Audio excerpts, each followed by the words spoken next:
ቁጠባን ባህላዊ አድርገው የስኬት ጉዞውን ሲጀምሩ እኛ ደግሞ ለቁጠባው እሴት ጨምረን አብረኖት እንተጋለን።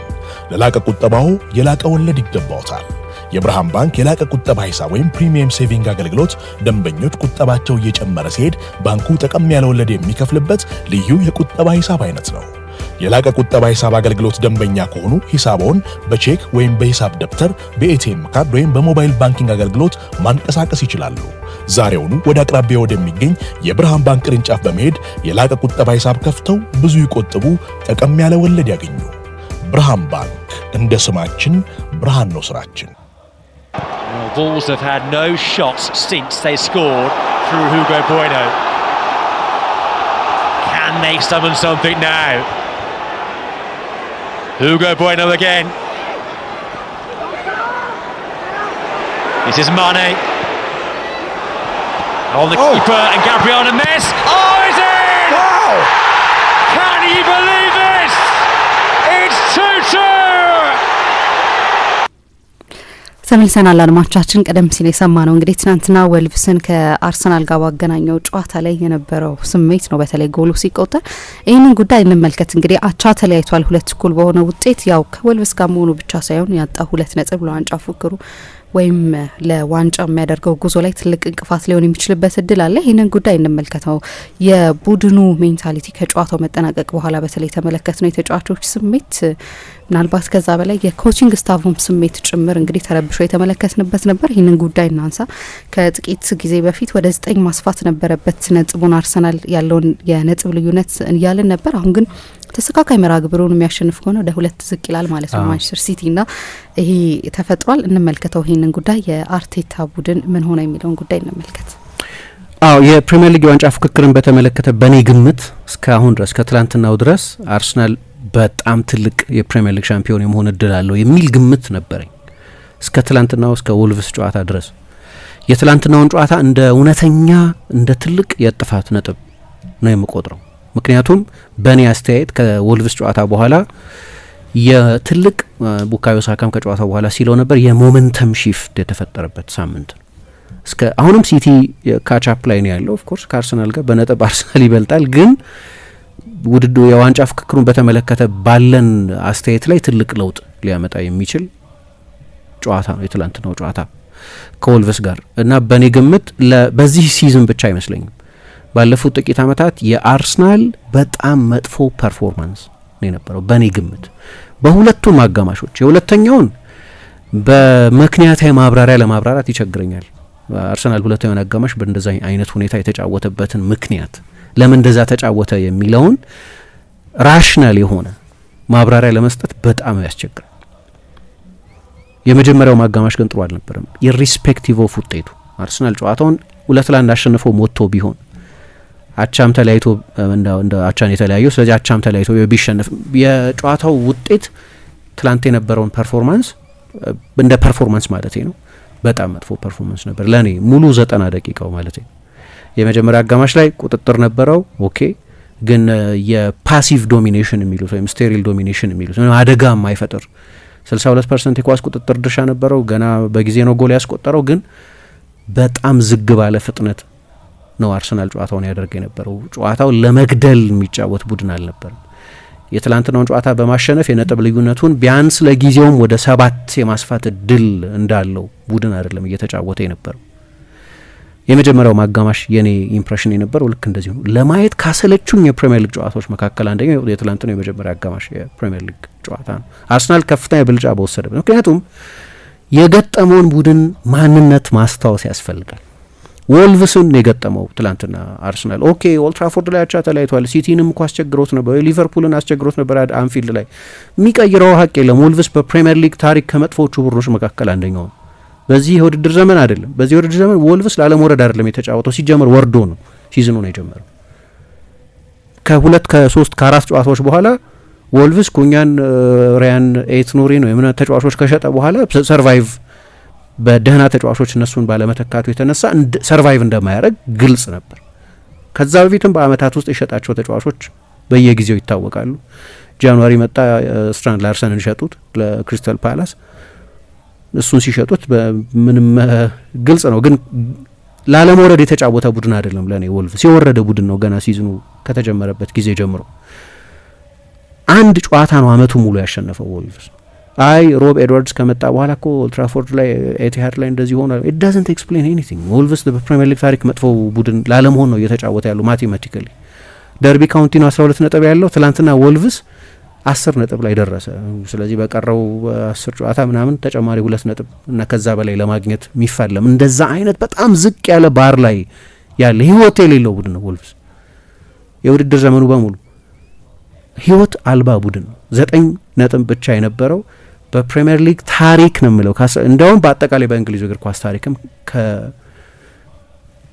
የፕሪሚየር ሊግ ቡድኖች መካከል አንደኛው ከዚህ ቡድን ጋር 20ኛ ከአንደኛ ጋር ነው ጨዋታው የተደረገው ግን 20ኛው ፋይቲንግ ቻንስ የሌለው 20ኛ ገና ሴፕቴምበር እንደደረሰ ከሞላ ጎደል እንደወረደ የታወቀ 20ኛ ነው 20ኛ መሆን ነሰሰርሊ መጥፎ ማለት አይደለም የመትረፍ እድል ካለሽ በነጥብ የምትቀራረቢ ከሆነ ፋይቲንግ ቻንስ አለሽ ማለት ነው ስለዚህ 10 ጨዋታ ይቀራል 11 12 ጨዋታ ይቀራል ስለዚህ ሊተርፍ ይችላል ሊባል ይችላል ወልቭስ የፍልሚያ እድል የሌለው ቡድን ነው እና አርሰናል ደግሞ 7 የማድረግ አጋጣሚ ነበረው የትላንትናው ጨዋታ ላይ ጨዋታውን አሸንፎ ቢወጣ ኖሮ የመጀመሪያው አጋማሽ ከዛ በአማረ ሁኔታ ሊጀምር አይችልም ለአርሰናል አንድ ያለበት ችግር ብዙ ጊዜ እንደምናነሳውም የሎ ብሎክ ቡድኖችን ስለሆነ የሚገጥመው ቶሎ ጎል ለማስቆጠር ይቸገራል እና ብዙ ጊዜ ጎሎቹ በምጥ ነው የሚገኙት ጌም ስቴቱን የሚቃኙ ከዛ በኋላ የተጋጣሚን ቡድን አፕሮች የሚወስኑ ጎሎችን በጊዜ አያስቆጥርም አንድ የሚገርም ቁጥር አለ ትላንት አርሰናል ያንን ጎል ሲያስቆጥር በቡካዮ ሳካ አማካኝነት ከዴክላን ራይስ ወደ ሳጥን ክሮስ የተደረገ ኳስ ነው ትላንት 10 ቁጥር ሆኖ ነው የተጫወተው በእርግጥ ጆሴሳ በእርግጥ 5ቱን የወልቭስ ተከላካዮች መተቸት አለብን ተኝተው ነበር ኳሱ ወደ ሳጥን ክሮስ ሲደረግ ሳካ 6 ትንሿ ሳጥን ውስጥ ገብቶ ያንን ጎል ሲያስቆጥር እንደዚህ ኃይለኛ የመከላከል ስንፍና የነበረበት ጎል ግን ከሎ ብሎክ ቡድኖች ጋር ያለው አንደኛው ችግር ቶሎ ጎል አታስቆጥሪባቸውም እና ሌበሪንግ ነው ያ ታመጫለሽ ጎል ለማስቆጠር ረጅም ጊዜ ይወስዳል እና እሱ ደግሞ ሜንታሊ ያደክማል ባለፈው ስለ ትንንሾቹ ማርጅኖች ያነሳሁት ከሜዳ ውጪ አርሰናል ብዙዎቹን ጨዋታዎች ካሸነፈ በአንድ የጎል ማርጅን ነው የሚያሸንፈው ከበርንሌና ከሊድስ ዩናይትድ ጨዋታ ውጪ ያልኩት ከሜዳ ውጪ የፕሪሚየር ሊጉ ቤስት ቡድን መሆኑንም እያወቅኩ ግን እነዛን ጨዋታዎች የሚያሸንፍበት መንገድ ግን በአእምሮ ኤግዞስት የሚያደርግ ነው በአራት ውድድር ለ10 ወር በዛ ሁኔታ መጫወት አይቻልም ሰፊ ማርጅን ይዘሽ የመጨረሻውን 30 ደቂቃ ሪላክስድ ሆነሽ ካልተጫወትሽ በስተቀር ለ10 ወር ያንን ማድረግ በጣም በጣም ያስቸግራል ያ እድል ነበራቸው ግን ምክንያቱም ገና በጠዋት ቡካዮ ሳካ ጎሉን አስቆጠሩ ወልቭስ የሚያጣው ነገር የለም እንደወረደ አውቋል ስለዚህ እንደ ሌሎቹ ቡድኖች ሪስክ ላይ ወስድ ይችላል ግን በጣም አስፈላጊው ነገር የመጀመሪያውን ጎል ማስቆጠር ነው ከሎ ብሎክ ጋር በምትጫወችበት ጊዜ ለኔ እንዲያውም የሁለተኛው አጋማሽ የአእምሮ ጉዳይ ነው የምለው የኃይለኛ ቴንሽን ጉዳይ ነው የኮሌክቲቭ ሜንታል ብሎክ በቃ በጋራ ያለ የአእምሮ የፍርሃት ጉዳይ ነው ለኔ ታየኝ ሁለተኛው አጋማሽ ላይ ምክንያቱም ይሄ ወልቭስ ነጥብ ሊያስጥልሽ አይችልም በተለይ አርሰናልን ከሆንሽ በተለይ የዚህኛውን ሲዝን አርሰናል ከሆንሽ ማለት ሁሉም ትልልቅ የአውሮፓ አሰልጣኞች በሙሉ የወጡ የሚያደንቁትን ቲም ከሆነ ታዩ አላዛርን ኮሜንት ወይ ሌላን ሰው ኮሜንት ኮምፓኒ ነው የሚለው ዲየጎ ሲሞኔ ነው የሚለው ጓርዲዮላ ነው የሚለው ክሪስቲያን ኪቩ ነው የሚለው ሁሉም አሰልጣኝ ነው የሚለው እኔ አይደለሁም የሚለው የኔ ኢሬሌቫንት ይሁን ሰው እነዚህ ሰዎች ምን እያሉ ነው አያውቁም ስለ ፉትቦል ኦኬ እንደዛ አይነት ቡድን ሆነሽ በዚህ ወልቭስ you have to go for a kill በቃ 1-0 ነው ጨዋታው ማለቅ አለበት በመጀመሪያ አጋማሽ ተጨማሪ ጎሎችን ለማስቆጠር በሚሆን አግሬሽን መጫወት ቡድኑ ነበረበት ግን እንዳልኩት ፓሲቭ ዶሚናንስ ይባላል አሁን ዝም ብለሽ ካየሽው በሁሉም ስታቲስቲካል ሜትሪክ አርሰናል ከወልቭስ በመጀመሪያ አጋማሽ እንደሚጠበቀው መሆን እንደሚገባውም ይበልጥ ነበር በመጀመሪያ አጋማሽ ይበልጥ ነበር ግን እንዳልኩት ለመግደል ጨዋታውን ለመጨረስ አንዳንድ ጊዜ ክሎፕ ሊቨርፑል ያደርግ እንደነበረው ወይ የጓርዲዮላ ቡድኖች ምርጥ በሚሆኑበት ጊዜ አትሊስት ባለፈው ከፉልሃም ጋር እንዳየነው አይነት አለ ኦልሞስት 70% የኳስ ቁጥጥር ድርሻ ነበር በመጀመሪያ አጋማሽ 7 ሙከራ አድርጓል 3ቱን ታርጌት ነው 2 የጎል እድል ፈጥሯል ኦኬ ይሄ ስታቲስቲካል ወልቭስ ለ40 ደቂቃ ሙከራ አላደረገም በመጀመሪያ አጠቃላይ በ90 ደቂቃውም 4 ሙከራ መሰለኝ ያደረገው ግን በ5 ሙከራ ግን በመጀመሪያ አጋማሽ ለ40 ደቂቃ ሙከራ አላደረገም። ለ38 ደቂቃ አርሰናል ሳጥን ውስጥ ኳስ አልነካም። ወልቭስ እዛ በቃ ሊሞት የተዘጋጀ ቡድን ምንም እንዳልኩት እድል ያለው ቡድን አልነበረም። በሁሉም አልኩሽ የማጥቃት በኤክስጂ 0.06 በኤክስጂ ኦፕን ፕሌይ 0.02 በአርሰናል ሳጥን ውስጥ አንድ ጊዜ ብቻ ሙከራ ያደረገ በአርሰናል ቦክስ ውስጥ ኦልሞስት 23-3 ነው የነበረው በመጀመሪያው አጋማሽ በሁለቱ ቦክሶች ውስጥ የነበረው ተች ኮንቴስት አልነበረም። ያ የመጀመሪያ አጋማሽ 3-4 ጎል አርሰናል ማስቆጠር አለበት በመጀመሪያ ከዚህ ቡድን ድክመት ጋር ከአርሰናል የቡድን ጥራት ካሉበት ደረጃ በስንት በ40 ስንት ነጥብ ነው የሚበት በ48 ነጥብ በ18 ቡድኖች መካከል ያለ ርቀት ነው። በጣም ሰፊ ማርጅን ነው በሁለቱ ቡድኖች መካከል የነበረው። 9 ነጥብ ብቻ የነበረውን ቡድን ለእኔ የመጀመሪያ አጋማሽ ላይ አርሰናል መጨረስ ነበረበት። አግሬሽን የሌለው በዝግታ በዎኪንግ ፔስ የሚጫወት 3 ኦን ታርጌት ብቻ የሞከረ ዝግ ያለ አግሬሽን የሌለው ቡድን ነው የመጀመሪያ አጋማሽ ላይ። ትልቁ ሰዎችን የበለጠ ኮንሰርን የሚያደርገው ሁለተኛ አጋማሽ ከሆነ ለእኔ የመጀመሪያው አጋማሽ በጣም አላርሚንግ ነው። 1-0 መሪነት ብቻ ገና ጨዋታው እንደተጀመረ ጎል አስቆጠረሽ በዛችው ላይ ተንጠለጠለ ከሆነ 5 ደቂቃ አልሞላም ቡካዮ ሳካ ጎሉን ሲያስቆጥር ወልቭስ ሁሌ ያምናል።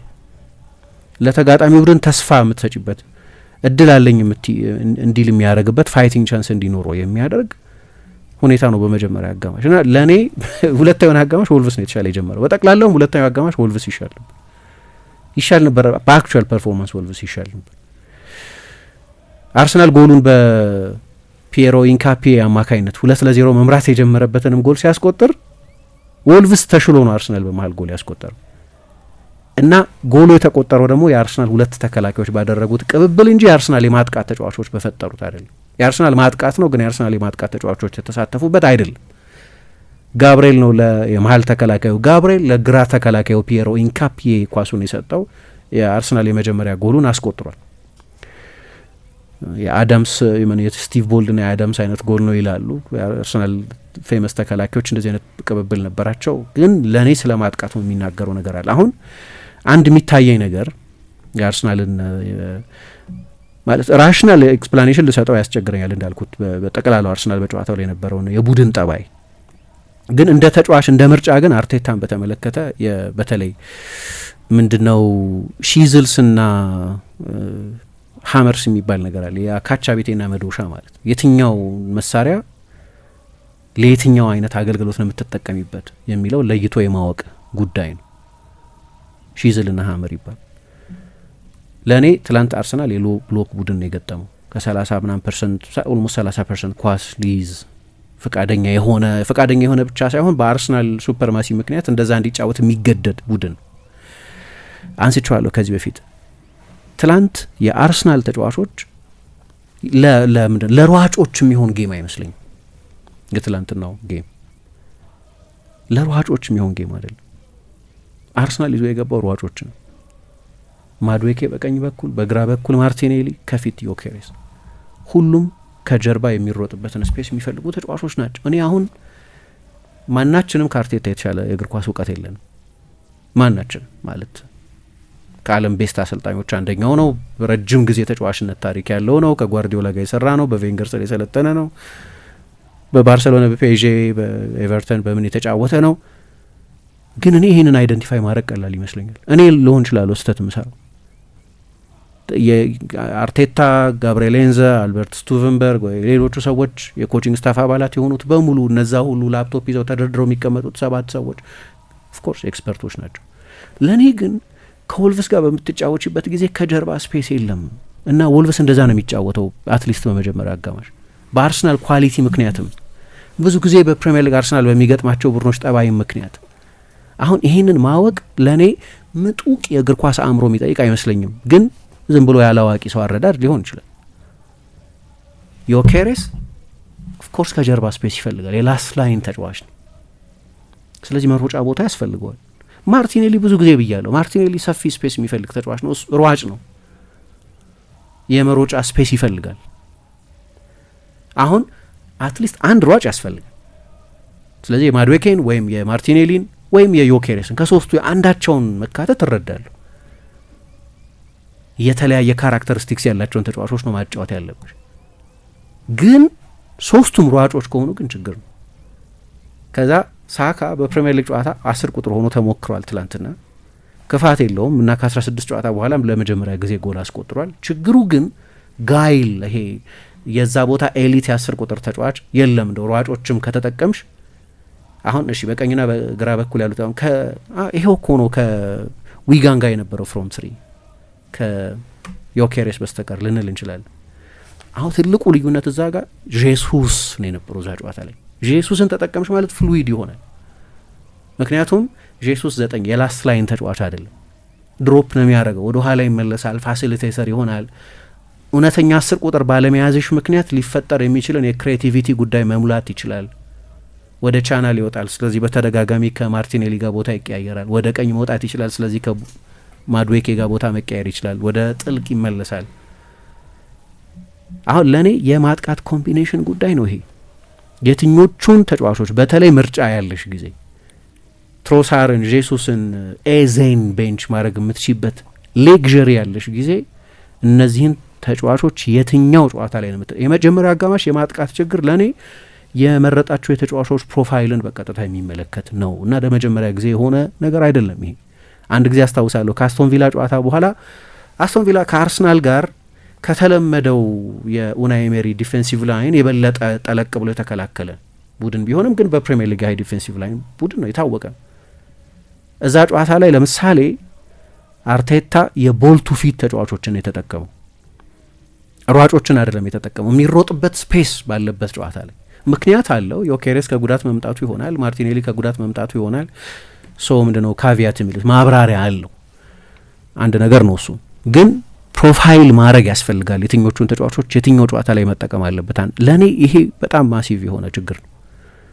በጣም መሰረታዊ የሆነ ችግር ነው የሚመስለኝ። እንዳልኩት የእኔ ያረዳር ችግር ሊሆን ይችላል። ግን ለምሳሌ የጓርዲዮላ ቡድኖችን በተመለከተ ሁለት አይነት ስም የሚሰጣቸው ተጫዋቾች ነበሩ፣ ዲስቴቢላይዘርስ ና ኮንትሮለርስ የሚባሉ። የእነዛን ትክክለኛ ሚክስ ይፈልጋል። ሁለት አይነት ተጫዋቾች አሉት ከመሀል ቦታ ወደፊት ባለው ስፍራ። አንዳንዶቹ የኮንትሮል ተጫዋቾች ይባላሉ። ጨዋታ ፔፕ ልክ እንደ አርቴታ ሁሉ መቆጣጠር የሚወድ አይነት አሰልጣኝ ነው። የሳጥን ሳጥን ጨዋታ የባስኬትቦል እንዲመስል አይፈልግም ፔፕ።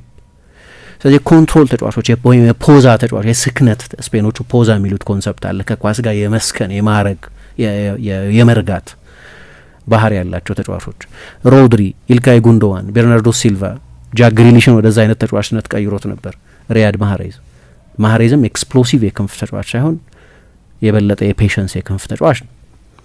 ከዛ ዲስቴቢላይዘርስ ደግሞ እነዚህ ቨርቲካል ተጫዋቾች ናቸው። ሃላንድ፣ ደብሮይነ፣ ሁሊያን አልቫሬዝ፣ ፊል ፎደን እና ጆዋ ካንሴሎም የሆነ ጊዜ በጣም ወሳኝ በነበረበት ጊዜ እነዚህ ደግሞ ያንን የተጋጣሚን ቡድን የመከላከል አደረጃጀት ዲስቴቢላይዝ የሚያደርጉ ተጫዋቾች ናቸው። የሁለቱን ሚክስ መፈለግ አለብሽ። አንድ ላይ እነዚህን ተመሳሳይ ባህሪ ያላቸውን ተጫዋቾች ማጫወት፣ የኮንትሮል ተጫዋቾችን አንድ ላይ ወይም ዲስቴቢላይዘርስን አንድ ላይ ማጫወት ችግር እሱ። ትክክለኛውን ሚክስ መፈለግ አለብሽ። ፔፕ ብዙ ጊዜ ይህንን የማድረግ ችሎታ ያለው አሰልጣኝ ነው። አሁን አርቴታ በፊት በምርጫ ማጠር ምክንያት ምርጫ ስለሌለው ተመሳሳይ ፕሮፋይል ያላቸው ተጫዋቾችን በሁሉም ጨዋታዎች ላይ ሊጠቀም ይችላል። አሁን እሱ አንደርስታንደብል ግን ምርጫ አለው። አሁን በየትኛው ባላጋራ ላይ የትኛውን አይነት የማጥቃት ኮምቢኔሽን መጠቀም እንዳለበት ምርጫ አለው። ወልቭስ ነው 50 ጎል ምናምን የገባበት ወልቭስ ነው። ይሄ በየጨዋታው ኦልሞስት 2 ጎል በአቬሬጅ የሚቆጠርበት ወልቭስ ነው እና ለእኔ ልክ አንድ የቬንገር ችሎታ የነበረው የሚመስለኝ ኢቨን በሚተቹበት ሁለተኛ 10 ዓመታቸው ከ2006-7 በኋላ ባለውን ጊዜ ቢሆን አርሰናል ከፕሪሚየር ሊግም ከአውሮፓ በጣም ክሬቲቭ ቡድኖችን መካከል አንዱ የሆነው በፕሮፋይሊንግ ችሎታቸው ምክንያት ይመስለኛል። የመጀመሪያዎቹ ቡድኖቻቸው ላይ ብታይ እና በኋላም የነበሩት ቡድኖቻቸው ላይ ብታይ አንድ ራነር ይጠቀማሉ። ማርክ ኦቨርማርስ መጀመሪያ አካባቢ፣ ፍሬዲ ዩምበርግ፣ ቲዮ ዋልኮት አይነት ፒውር ራነርስ የሚባሉትን ተጫዋቾች ይጠቀማሉ። ከነሱ ጋር አሁን ማርቲኔሊ ልታመሳስዩ ትችላለሽ። ሁሉም አንድ አይነት አይደሉም። ሁሉም አንድ አይነት ፍጥነት የላቸውም። ሁሉም አንድ አይነት ካራክተሪስቲክስ የላቸውም። ቲዮ ዋልኮት የተች ላይን የክንፍ ተጫዋች ነው። ዩምበርግ ዲያጎናል ነው። ስለዚህ የፕሮፋይል ልዩነት አላቸው። ግን ዞሮ ዞሮ የስፔስ ማጥቃት ተጫዋቾች ናቸው። በግራ በኩል ደግሞ የበለጠ ጋይል ወይ በአንደኛው ክንፍ በኩል ኦቨርማርሽ በቀኝ ከሆነ በግራ የግራ ክንፍ ተጫዋች ነበር። መጀመሪያ በፕሪሚየር ሊግ ኢንቨርትድ የክንፍ ተጫዋች መጠቀም የጀመሩት ቬንገር ናቸው። ሁሉም ሌላው ሰው በቀኝ በግራ በኩል የግራ እግር ተጫዋች ጊግስ፣ ቤካም አይነት ሁሌ እንደዚህ የተመሳሳይ አፕሮች ነው። ምናልባት ጂኖላ ካልቀደመ በስተቀር ዳቪድ ጂኖላ። በቀኝ በኩል ግን የበለጠ የሚድፊልደርነት ባህር ያለው የፕሌሜኪንግ ችሎታ ያለውን ሬይ ፓርለርን ይጠቀሙ ነበር። አሁን ጥሩ ሚክስ አለች ማለት ነው እዛ ጋር። ከዛ አንዴ ኢያን ራይት አንዴ ኒኮላ ኔልካ ሁልጊዜ ኤቨር ፕሬዘንት ዴኒስ ቤርካምፕ አላቸው። አሁን ሁሌ ሚክሱ ትክክለኛውን ባላንስ ይፈልጓት ነው። በኋላ የነበራቸውን ቡድን ላይ ህሌብ፣ ሳሚር ናስሪ ወይ ሮሲስኪ ወይ ሮበርት ፒሬዝ ወይ እንዳልኩት ሬይ ፓርለር አይነት ተጫዋቾች ደግሞ የበለጠ እነዚህ የፕሌሜኪንግ ችሎታ ያላቸው ወይም እንደ ኤክስትራ ሚድፊልደር የሚቆጠር እንደ ተጨማሪ አማካይ ሊቆጠሩ የሚችሉ ተጫዋቾች ናቸው። ያንን ትክክለኛ ኬሚስትሪ ማግኘት ያስፈልጋል። ለእኔ የትላንትናው ጌም ላይ ሳካን ሳልቆጥር ማለት ነው። ሳካ 10 ቁጥር ስለሆነ ሯጭ አልለውም። ሯጭ ድሮም ቢሆን ኤክስፕሎሲቭ የክንፍ ተጫዋች አይደል፣ ፍጥነት አለው፣ አክሰለሬሽን አለው፣ ግን ንጹህ የክንፍ ተጫዋች አይደል። በመጀመሪያ አጋማሽ ጨዋታውን መግደል የሚችልበት እድል ኖሮት ያንን ያላደረገበት ምክንያት የሚመስለኝ ምለው የመሰለኝን ስለሆነ የምናውቀው ኦፒኒየን ስለሆነ ትክክለኛውን ፕሮፋይል የመምረጥ ጉዳይ ነው። ለዚህ ነው ሺዝልን የትኛው የካቻ ቤት የምንለው የቱ ጋር ነው የምትጠቀሚ? የሚታሰር የሚላላ ነገር ምናምን የሚጠብቅ የሚላላ ነገር ሲሆን ነው አይደለም ካቻ ቤት የምትጠቀሚ። ያ አይነት ብሎን ይዘሽ በመዶሻ ምናምን አትመጪም። እሱን ማለቴ ነው እና ይሄ ነው በተለይ ሪሶርስ ፉል ስትሆኝ። ምክንያቱም ለዚህ አይነት ባላጋራ የሚሆኑ ተጫዋቾች አሉ። በቀደም ትሮሳር ጨዋታውን አልጀመረም፣ የዊጋኑን ጨዋታ ኢትስ ኦኬ ቶተንሃምን ጌም እያሰበ ሊሆን ይችላል። ግን የቶተንሃም ጌም ትርጉም የሚኖረው ወልቨስን እስካሸነፍ ድረስ ነው። አሁንም ትርጉም አለው። ኦኬ ገና ነው፣ ግን የበለጠ ስራውን ለመስራት የሚሆን ተጫዋችን መጠቀም ይቻላል። እኔ ደግሞ ለቶተንሃም ጨዋታ ከትሮሳር ይልቅ ማርቲኔሊ ይመርጣሉ። አዘ ፕሮፋይል ቶተንሃም በአዲስ አሰልጣኝ ስር ነው የሚመጣው። እንዴት እንደሚጫወት አናውቅም። ኢጎር ቱዶር ነው አሰልጣኛቸው ነው። ግን በሜዳቸው ስለሆነ የሚጫወቱት ደርቢ ስለሆነ የበለጠ አድቬንቸረስ ይሆናሉ ብዬ ስለማስብ ከወልቭስ ይልቅ እንዲያው ማርቲኔሊ ለዛ ጨዋታ ፕሮፋይል ይሆናል። በቻምፒየንስ ሊግ ብዙ ጨዋታዎች ላይ እንደሆኑ ለትላንትናው አይነት ጨዋታ ደግሞ የበለጠ አንድ ሁለት መጫወት ለሚችል በኮምፓክት ስፔስ መጫወት ለሚችል አይነት ተጫዋች ከሎ ብሎክ ጋር መጫወት ለሚችል አይነት ተጋጣሚ ትሮሳር ወይ ኤዜ ወይ ጄሱስ ሶስቱም ተጫዋቾች የበለጠ የተሻሉ ምርጫዎች ናቸው ብዬ አምናለሁ።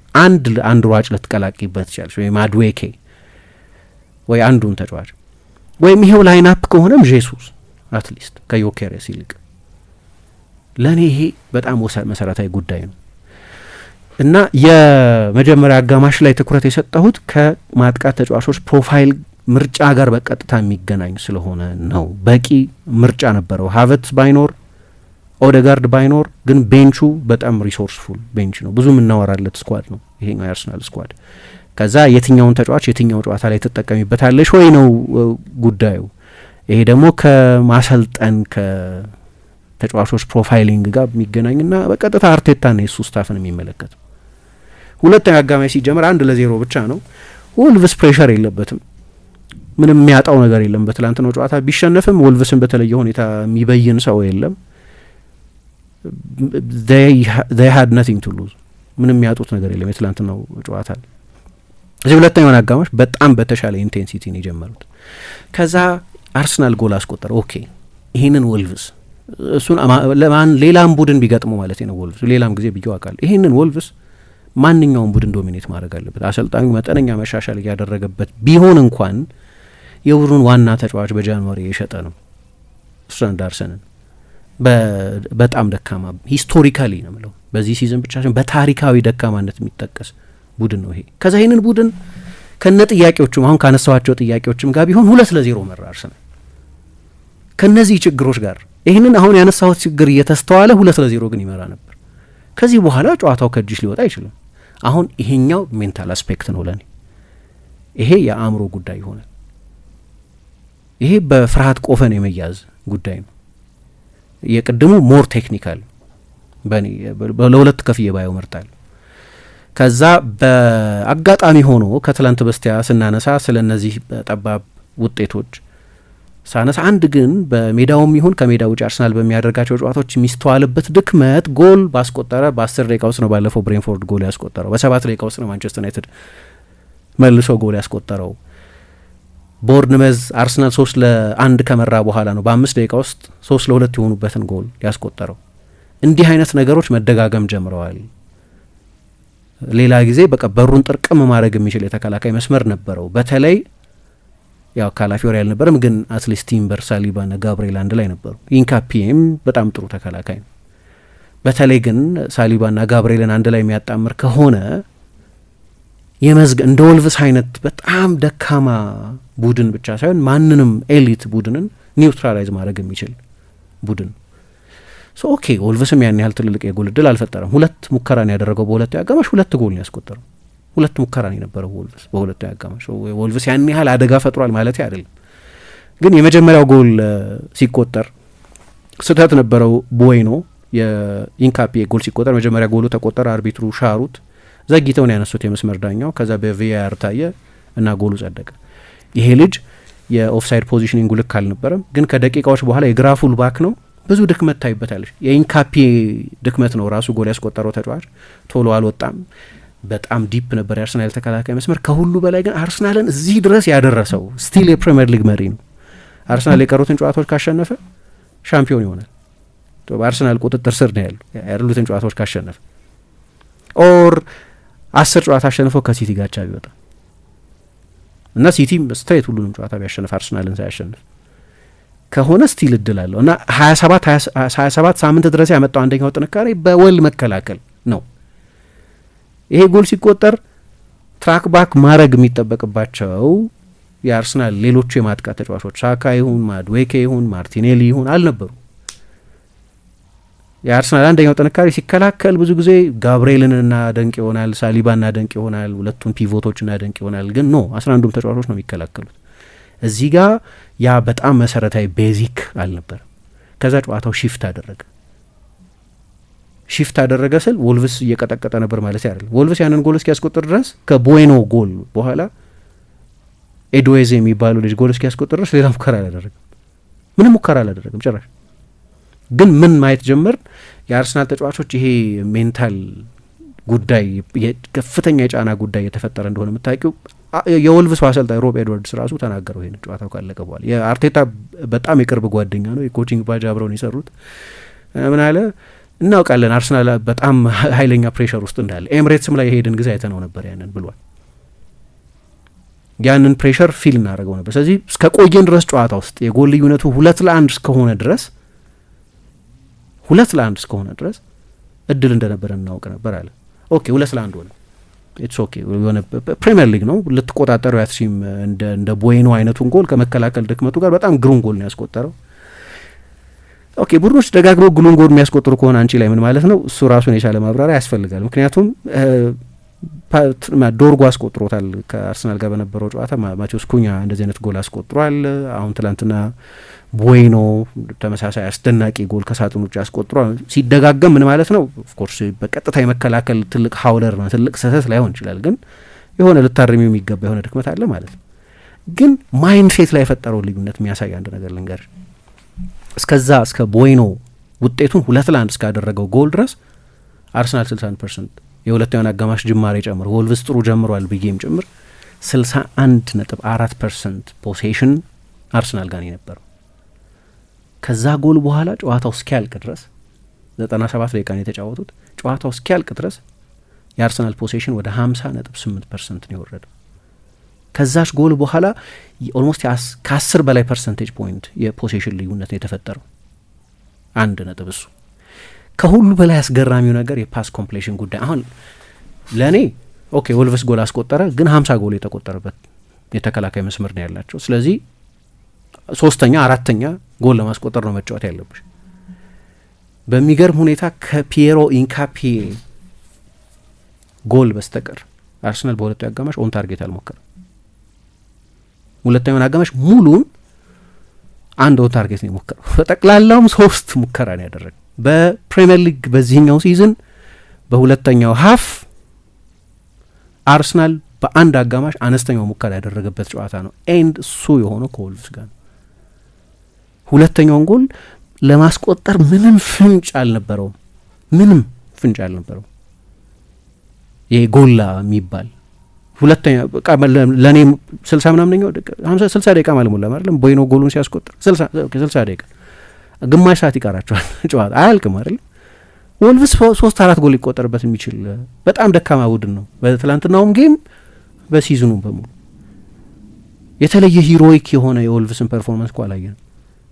ኢቭን በሁለተኛው አጋማሽ አልኩኝ 2 ኦን ታርጌት ነው በጠቅላላው በጨዋታ ላይ የሞከሩት፣ 2ቱንም ጎሎች ነው ያስቆጠሩት ከ0.23 ኤክስጂ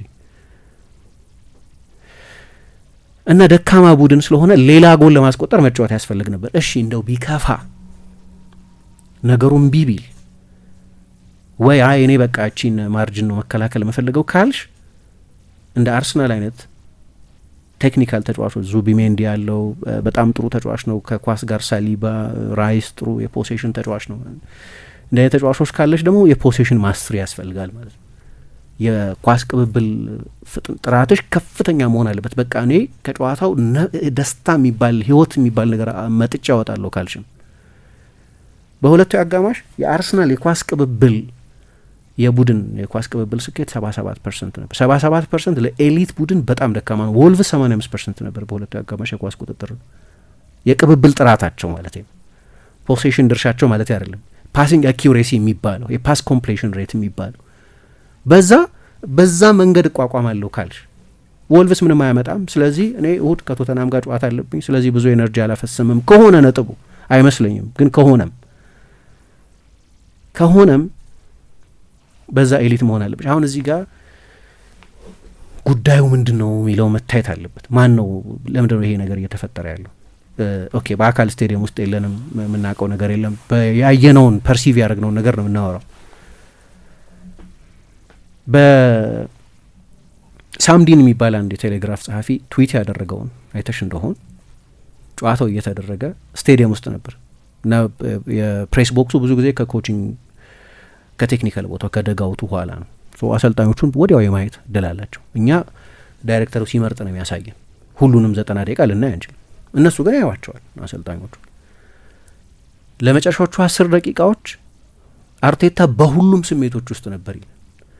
ተጫዋቾቹን ይጣራል፣ ተረጋጉ ይላል፣ ኳስ ያዙ፣ መሬት በቃ ተረጋግተን ኳሱን እንጫወት ይላል እና ከጨዋታው የወልቭስን ወደ ጨዋታ የመመለስ ኢንቴንሽን ምንም አደጋ እየፈጠረ ያልነበረ ቡድን ነው። ግን ስቲል በየትኛውም ሰዓት የሆነ አንድ ሜስ ሊፈጠር ይችላል። ያ እንዳይሆን እስኪ በሳጭ ድረስ በተደጋጋሚ አንዴ ራሱን ይይዛል አለ። ምክንያቱም የአርሰናል ተጫዋቾች ማመን በሚከብድሽ ሁኔታ በተደጋጋሚ ያንን ኳስ መልሰው ለወልቭስ ይሰጡ ነበር።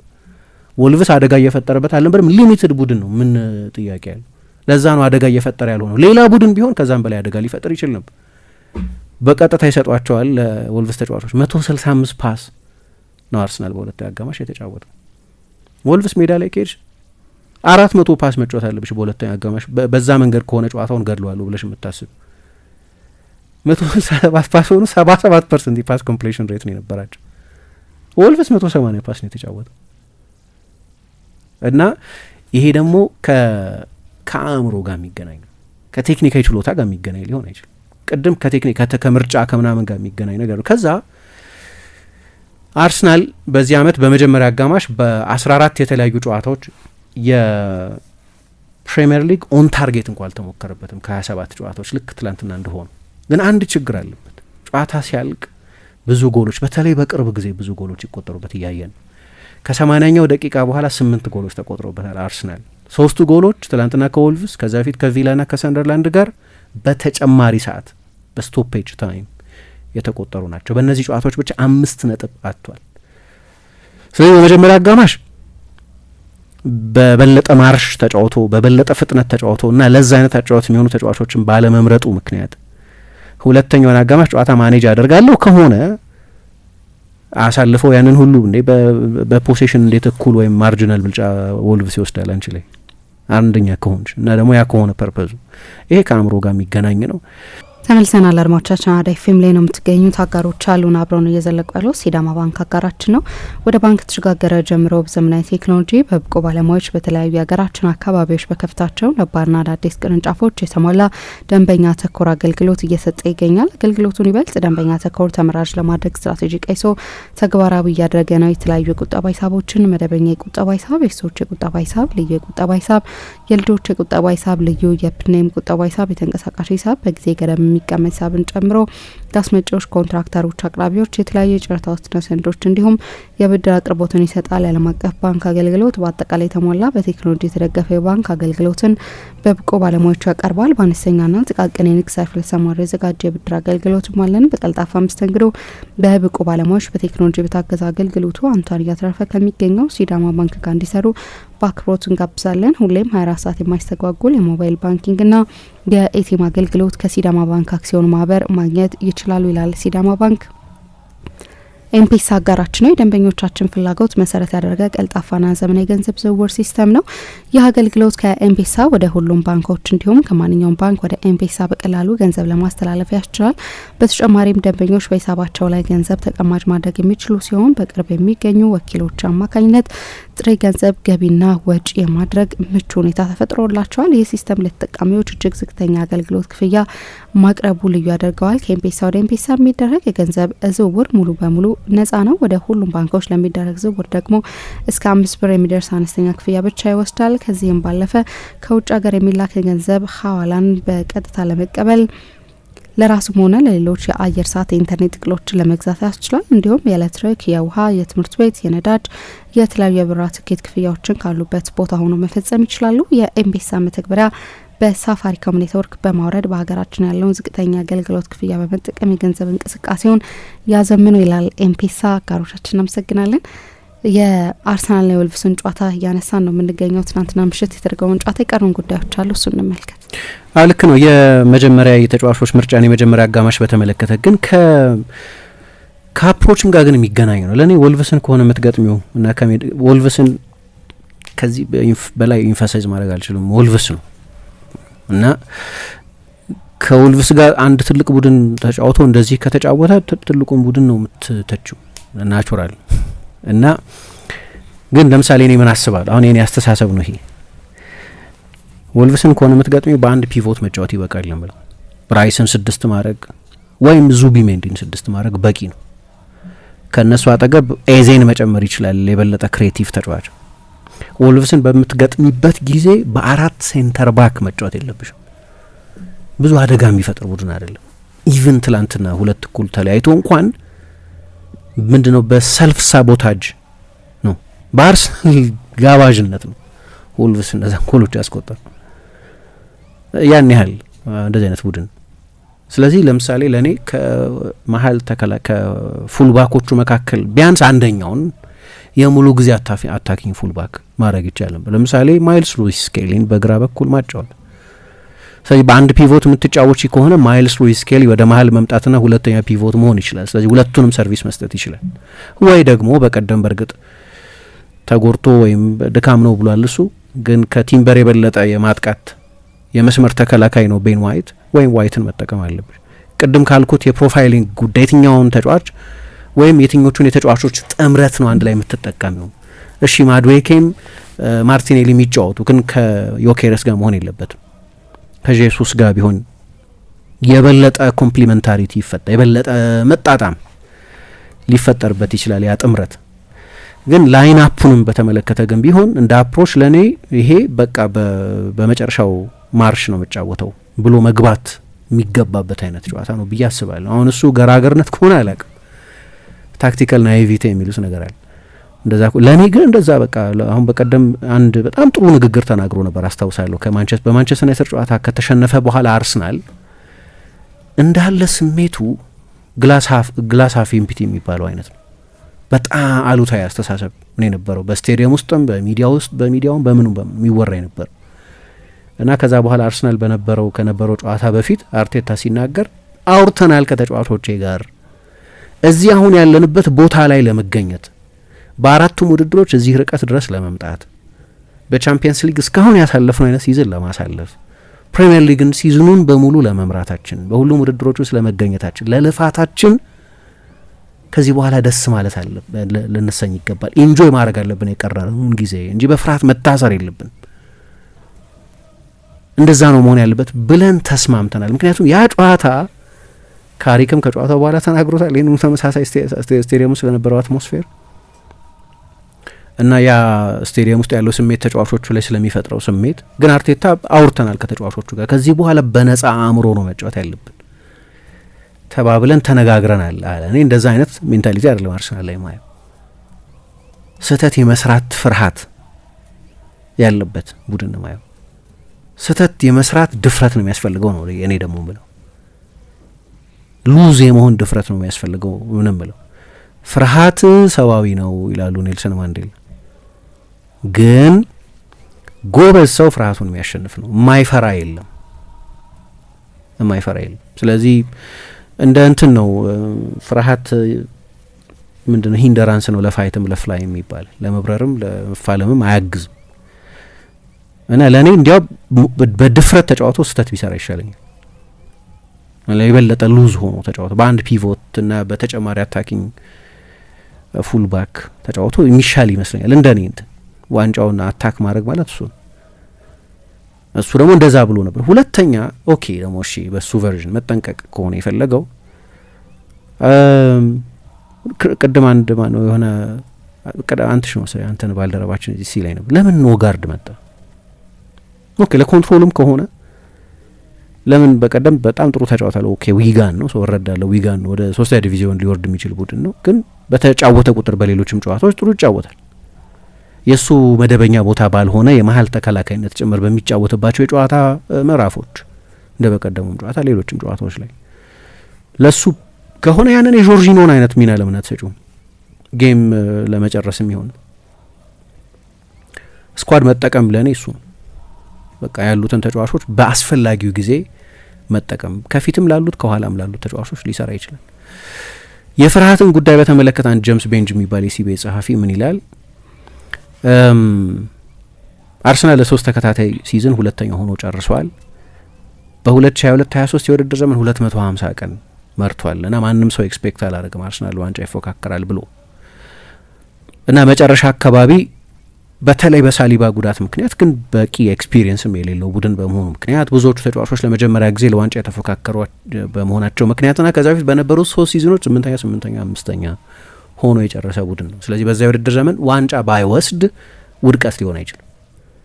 አርሰናል ወደዛ ሲዝን የመጣበት ኮንቴክስት እና ደግሞ ያንን ሲዝን ሻምፒዮን የሆነው ቡድን የሚያስቆጭ ከሆነ የሚያስቆጨው በመጨረሻዎቹ ጨዋታዎች የአርሰናል መዳከም፣ የአንድ ተጫዋች ጉዳት እንደዚህ አይነት ትልቅ ልዩነት ማምጣት የሚችል መሆን፣ በቂ ስኳድ አለመኖር ነው። ግን መጨረሻ ላይ ትሬብል ያሸነፈ ሪያል ማድሪድን 4-0 ባየር ሚኒክን 3-0 የሚያሸንፍ በኤፍኤ ካፕ ፋይናል ማንቸስተር ዩናይትድን ያሸነፈ ምናምን አይነት ቡድን ስለሆነ ትሬብል ባሳካ በእንግሊዝ እግር ኳስ 2 ጊዜ ብቻ ነው የተደረገው። ያንን ባደረገ ቡድን መበለጥ ምንም የሚያሳፍር ነገር የለውም። 2023-24 የውድድር ዘመን ላይ ግን በደንብ ፋይት አድርጓል። ልክ የዋንጫ ፉክክር ላይ ውብል አድርጎ አይደለም። ከመጨረሻዎቹ 14 ጨዋታዎች 5 ነጥብ ብቻ ነው የጣለው።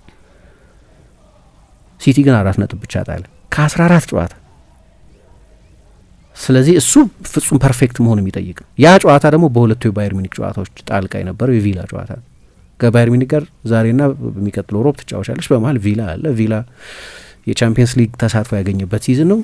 ኢት ካን ሀፕን ሊያጋጥም ይችላል። አምና በጊዜ ነው የዋንጫ ፉክክር የሚባል ነገር እንዳይኖር የሆነው በተለይ በጉዳቶቹ በነዛ ቀይ ካርዶች በምን ምክንያት ግን ጥሩ ቡድን ነው እና ምን ይላል ማንም ፌር ማይንድድ የሆነ ፓርቲዛን ያልሆነ ምሳሌ የቶተናም ደጋፊ ነው።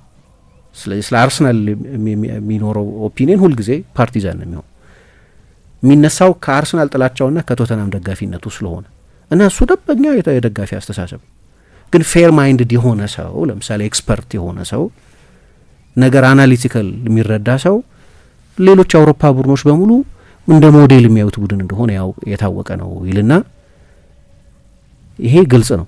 ሌሎችም አሰልጣኞች ይሉታል፣ ቴብሉም ያሳያል። ስቲል አሁን ሲቲ ተስተካካይ ጨዋታውን ቢያሸነፍ አርሰናል መሪ ነው። ስቲል አክቹዋሊ የነጥብ ልዩነቱ ጠበበ እንጂ ቴክኒካሊ መሪ ነው አርሰናል። አሁን በምናወራበት ጊዜ ሲቲ አንድ ጨዋታ ይቀረዋል፣ ግን አርሰናል በ5 ነጥብ ይመራል። ልዩነቱ አሁን እንዲህ መሆን አልነበረ አንድ ዊኬንድ ሊለውጠው የሚገባው መሆን አልነበረበትም እንጂ ዝም ብለሽ ማቴማቲካሊ ካየሽው አሁን አርሰናል የፕሪሚየር ሊግ መሪ ነው። እሱ ደግሞ ፋክት ነው፣ ቴብሉ ያሳይሻል።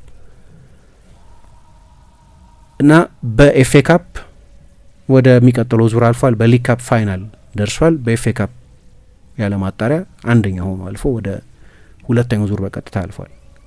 ፌር ማይንድድ ለሆኑ ሰዎች ይላል፣ አናሊቲካል ለሆኑ ሰዎች በጣም ጥሩ ቡድን ነው፣ ጥያቄ የለው። ግን ቡድኑ ይህን የሚያምን አይመስለኝም ይላል። ራሳቸው ተጫዋቾቹ ሌሎች ሰዎች ስለሱ የሚያስቡትን ራሳቸው ስለ ራሳቸው አያስቡ፣ እንደዛ ጥሩ ነን ብለው አያምኑም። ለዚህ ነው ያችን ሁልጊዜ ቤት ያለችውን ቆንጆ ሚስትህን ቁንጅናዋን ካላስታወስካት ውበቷን መጠራጠር ትጀምራለች የሚሉት ቬንገር። የእግር ኳስ ቡድንም ልክ እንደዚሁ ነው። ኮንስታንት ሪማይንደር ያስፈልጋል። ለዛ ነው አሰልጣኞች እየወጡ ምሳሌ ፔፕ ቡድኑ ተሸንፎ ወይ ፈርጉሰን ቡድናቸው ተሸንፎ በጣም ተናደው ሊሆን ይችላል በተጫዋቾቻቸው ፐርፎርማንስ በምን በሌሎችም ጉዳዮች ምናልባት በታየ የአፕሊኬሽን ችግር ልምምድ ላይ የሰሩበትን ነገር ጨዋታ ውስጥ በቸል በማለት በምን አሰልጣኞች የማይደሰቱባቸው ብዙ ነገሮች ይኖራሉ። ግን ተጫዋቾቻቸውን ከዛ በኋላ የልባቸውን በልባቸው ይዘው ምናልባት በማግስቱ ልምምድ ላይ እንባርቁባቸው ይሆናል ተጫዋቾቹ፣ ግን ቡድን የጥሩ ነው ምናምን ይላሉ። አሁን ለእኔ ያ ነው በጣም እኮ ውብ ነሽ ማለት ነው። ይሄኛው የአርሰናል ቡድን እንደዛ ጥሩነቱን ሌሎች አውሮፓ ቡድኖች የትልልቅ አሰልጣኞች ትልልቅ ቡድኖች የፕሪሚየር ሊግ ትልልቅ ቡድኖች የሚሉትን እንደማያምን አይነት ቡድን ነው የሚጫወተው፣ ራሱን የሚጠራጠር አይነት። አሁን ይሄ ነው ከአእምሮ ጋር የሚገናኙ አንደኛው ነገር። ለዛ እኮ ነው አርቴታ የሆነ ጊዜ ያቺን ነጥብ ማንሳት የፈለገው። እኛ እኮ በ3 ሲዝን አሁን 4ኛ ሲዝን ነው፣ በ4 ሲዝን እኮ ብዙ ነጥብ ያገኘ ነው እኛ ነን። ቢያንስ 2 የፕሪሚየር ሊግ ማሸነፍ ነበረብን ሲል ያውቃል። ፕሪሚየር ሊግ ሻምፒዮን የሚወሰነው በሊግ ነው፣ በ9 ወር ውስጥ ነው።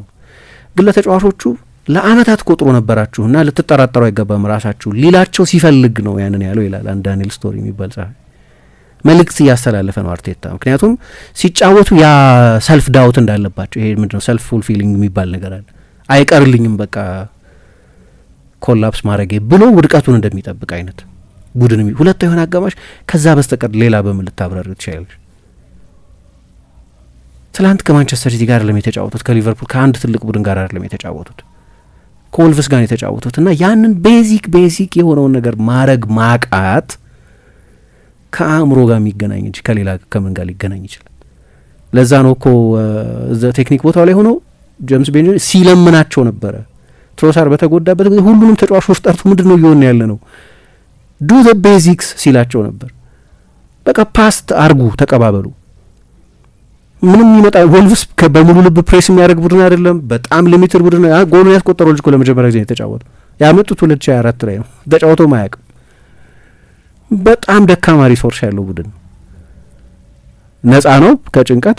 አዎ፣ ግን እንዴት ተጫዋቾቹ ፕሬሸር ፊል እያደረጉ እንደነበር የምታውቂው ማርቲን ዙቢሜንዲ በሁለተኛው አጋማሽ በተለይ በመጨረሻው 30 ደቂቃ ከሳንቲያጎ ቦዌኖ ጎል መቆጠር በኋላ 12 ፓስ ብቻ እንዴት ያደርጋል የቡድኑ ፒቮት? 12 ፓስ ማድረግ በሚያስፈልግሽ ጊዜ፣ ጨዋታውን ከኳስ ጋር መቆጣጠር በሚያስፈልግሽ ጊዜ የቡድኑ ሚድፊልድ ሜትሮኖም እንዴት 12 ፓስ ብቻ ይቀባበላል? ያ ይነግርሻል። በቃ በጭራሽ ኮንትሮል ማድረግ እንዳልቻሉ። ወልቭስን አይደለም ኮንትሮል ማድረግ ያልቻሉት፣ ወልቭስ ኮንትሮል ማይደረግ ቡድን አልነበረም። ግን አንድ ሞመንት ይቺ አንድ ጎል ማርጅን አይደለች ደግሞ ተደጋግማለች። ከሰንደርላንድ ጋር የተፈጠረውን ነገር የሚመሳሰል ነገር ነው። ከሰንደርላንድ ጋር በሁለተኛው አጋማሽ በጣም ጥሩ ተጫውተው ምናምን ነው ኦኬ፣ ያ ስቴዲየም ኦፍ ላይት የነበረውን ጨዋታ። የትላንትናው ግን እውነት ለመናገር በቃ ሊሚቴሽኑን ያሳየን ቡድን እየገጠሙ በነበረበት ጊዜ አንድ ክሮስ፣ አንድ ወደ ሳጥን የተላከ ኳስ፣ አንድ ትልቅ የኮሚኒኬሽን ችግር ተፈጠረ። ራያ እንደተለመደው ሊይዝ ወጣ። እርግጠኛ አይደለሁ መጮህ አለበት። እንደዛ ሊወጣ ከሆነ አለሁ እኔ ማለት አለበት። ጋብርኤልም ሊገጭ ሞከረ። በዛ መሀል ነው ያ ሜስ የተፈጠረው። አንድ ሞመንት ብቻ በቂ ነበር። ከዛ ውጪ ሙከራ አላደረገም ወልቭስ። ሁለቱን ጎሎች ያስቆጠሩባቸው ሙከራዎች ላይ ብቻ ነው ጎል ያስቆጠረው። ስለዚህ አንዱንም ነገር በሚገባ ማድረግ አልቻለም። አንዱንም ነገር ማድረግ አልቻለም። እና እንዲህ አይነት ፍሪክ ጎሎች ደግሞ ባለፈው ጁኒየር ክሩፒን እንዳልኩት ኩኛ፣ ዶርጉ ደግሞ ትላንትና ሳንቲያጎ ቡዌኖ እንዲህ አይነት ተጫዋቾች አሁን 0.29 ኤክስጂ ነው በሁለቱ ሀፎች በጠቅላላው በሁለቱ አጋማሽ ሁለቱ ጎሎች የ0.23 ኤክስጂ ዋጋ ብቻ ነው ያለው። በጣም ሎ ኳሊቲ ቻንስስ የሚባሉ ናቸው። እና እንደዚህ አይነቱን ቡድን ከዛ የምትለውጩ ተጫዋች ነው ለኔ ማርቲኔሊን ሳካን ካስወጣው በኋላ ማዱዌኬ ከወጣ በኋላ ቀኝ ላይ መጫወት ጀመረ። በጣም አንዴ በበቂ ሁኔታም ትራክ ባክ አላረገም። ኳሱ ራሱ ቦይኖን ወደ ሳጥን ክሮስ ያደረገው የሱም የትኛውን ተጫዋች ነው የምትቀይሪው? የጨዋታ ማኔጅመንትም ጉዳይ የምን ማለት ጉዳይ ማለት ነው። እና በመጥፎ ሁኔታ ነው የትላንትናው ጨዋታ ለአርሰናል የተጠናቀቀው። እኔ ሁለተኛውን አጋማሽ ደግሞ ከሜንታሊቲ ጋር ከአእምሮ ጋር የሚገናኝ ይሄ ፕሬሸር ፊል ከማድረግ ጋር የሚገናኝ እንዲያውም ያለማቋረጥ ሶሻል ሚዲያ የሚያይ ከሚመስል ስብስብ ጋር እንደዛ አይነት ነው ይመስል።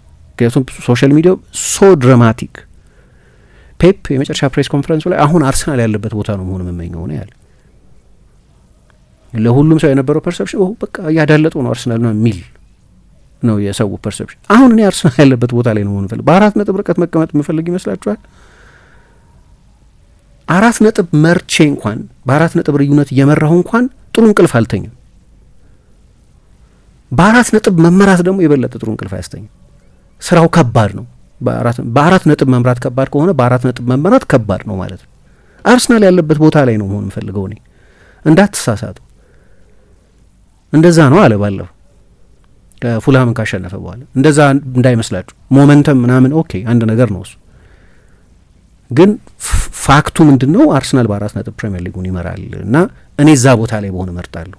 እሱ ነው የሚሻለው ቦታ አሁን ራሱ ከዛ ሰው የሚያስበው እሱ ነው። ሌላው ሰው የሚያስብ ማለት በቀጥታ የዋንጫ ተፎካካሪው የሚያስበው እሱ ነው። እና ለነገሩ ይሄ ትልቅ ፍልስፍና ያስተያየትም አይደለም። በ4 ነጥብ ከመመራት በ4 ነጥብ መምራት ይሻላል። በ4 ነጥብ የሚመራ ቡድን ስለ ራሱ ጥሩ ፊልም ማድረግ አለበት ማለት ነው። በ4 ነጥብ እየመራው ነው ብሎ ማመን አለበት፣ ወይ በ6 ነጥብ እየመራው ነው ማለት አለበት። የፕሪሚየር ሊጉ መሪ ነኝ ማለት አለበት። ያንን ማያመን ቡድን ይመስላል። አንዳንዱ ነገር እንዳልኩት ምንድነው ፊር ኢዝ ዘ ማይንድ ኪለር የሚሉት ነገር አለ። ብዙ ፊልሞችም ላይ የሚጠቀስ ነገር አእምሮ የሚገል ነው ፍርሃት ይባላል። ተጫዋቾቹ ላይ የምታየው ነገር እሱ ነው። በቃ ከፍተኛ የሆነ ፍርሃት አለ። ይሄው ወልቭስ እኮ አድርጓቸዋል። በተመሳሳይ ኤምሬትስ ላይ ወልቭስ እኮ 4 ነጥብ ሊወስድባቸው ነበር ማለት ነው። ሞስኬራ የሚባለው ልጅ እኮ ራሱ ላይ ሁለቱም የወልቭስ ጎሎች ራሱ ላይ የተቆጠሩ ጎሎች ናቸው። ግብ ጠባቂው ሳም ጆንስተን ነበር። አሁን ጆዜ ሳ ነው የሚሰለፈው፣ ግን ያኔ ሳም ጆንስተን ነበር። ይሄ ታሪካዊ ደካማነት አለው የምትይው ወልቭስ ከአርሰናል 4 ነጥብ ሊወስድ ነበር። በ93ኛው 94ኛው ደቂቃ ላይ በሞስኬራ ራሱ ላይ ባስቆጠረው ጎል ምክንያት ነው እንግዲህ አርሰናል 4 ነጥብ የወሰደው እንጂ ያም ጌም ላይ ማለት 4 ነጥብ ሳይሆን 4 ነጥብ ሊጥል ነበር ከዚህ ቡድን ጋር አርሰናል። ያው ሁለቱንም አቻ ቢለያይ ከእያንዳንዱ ጨዋታ 2 ነጥብ ስለሆነ የሚሆን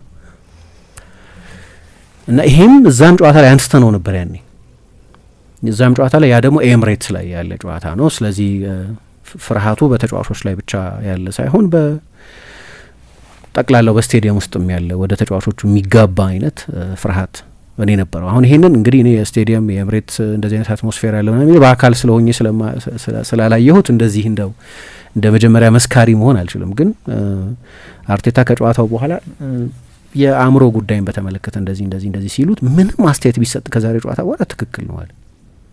ሰዎች ምንም አይነት አስተያየት ቢሰጡ እኛ ዲስፕሩቭ እስካላደረግን ድረስ እንደዚህ አይነት ድክመቶች እስካሳየን ድረስ የአእምሮ ይበሉት የታክቲክ ይበሉት የምንም ቢሉ ትክክል ሊሆኑ ይችላሉ ሰዎች። ግን ጀጅመንታል መሆን አልፈልግም። ሲዝኑ እዚህ ጋር እንዲያውም በስሏል እላለሁ።